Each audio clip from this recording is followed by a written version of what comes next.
In the early hours of August 7th, 1956, the city of Cali was asleep. The streets were silent, the night was calm, and nothing seemed out of place. But in the middle of the city, 7 military trucks stood parked in the darkness. Inside them were more than 40 tons of dynamite, packed in wooden crates and guarded by soldiers who had no idea what the night was about to bring. At exactly 1:07 in the morning, a massive explosion would tear through the city, destroying entire blocks and leaving behind one of the most devastating non-nuclear disasters in Latin American history.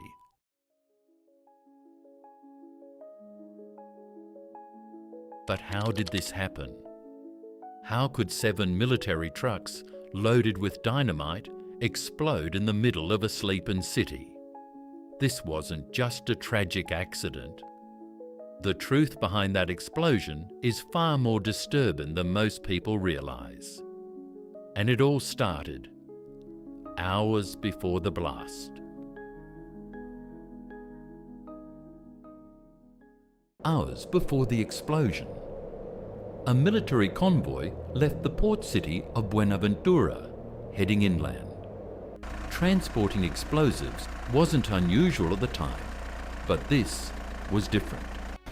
Inside the trucks were wooden crates filled with dynamite, high-grade dynamite, reportedly of Swedish origin.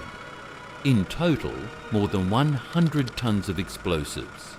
Nearly 20 trucks began the journey, but the convoy didn't stay together. As night fell, 7 of those trucks stopped in Cali, right in the middle of a residential area.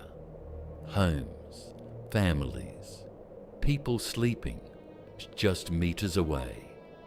And no one knew what was sitting there in the dark. That night, everything seemed normal. The streets were quiet, the city was asleep. Soldiers stood near the trucks, keeping watch. Some talked, some rested, and some smoked. Back then, smoking was common, even around dangerous materials. No one thought twice about it. But those trucks were loaded with highly volatile explosives, sensitive to heat, sensitive to shock, sensitive to the smallest mistake. And in the silence of that night, something was already going wrong. No one noticed at first. There was no clear warning, no signal, just a small mistake. Something almost insignificant. A spark, maybe a cigarette, maybe a moment of carelessness. But it was enough. Within seconds, the heat began to build, the pressure increased, and what was inside those crates became unstable, unpredictable, unstoppable. And at that point, there was no way to stop it. But to this day, no one knows for certain what caused the explosion. There were no survivors close enough to tell what happened, and the scale of the disaster wiped out almost all evidence. Over time, several theories emerged, some simple, others far more disturbing, all trying to answer one question: what really happened that night? The most widely known theory points to something seemingly simple: a cigarette, a spark at the wrong moment. But that's not the only explanation. Over time, other versions have emerged.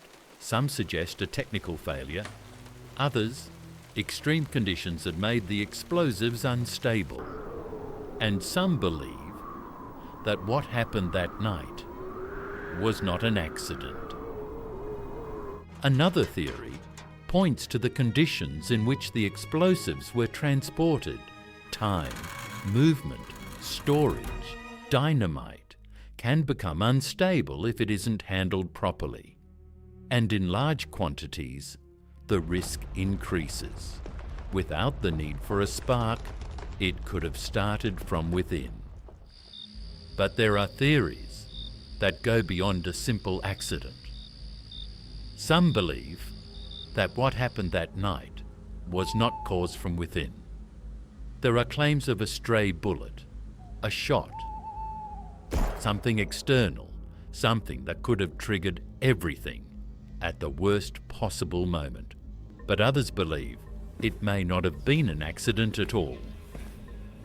In a time marked by violence in the country, a troubling question emerges.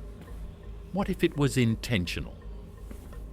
But no conclusive evidence was ever found, and to this day, it remains only a possibility. More than half a century later, the explosion of Cali remains a mystery, a tragedy that marked an entire city. And even today, it leaves more questions than answers, because in the end, no one truly knows what happened that night. And perhaps we never will.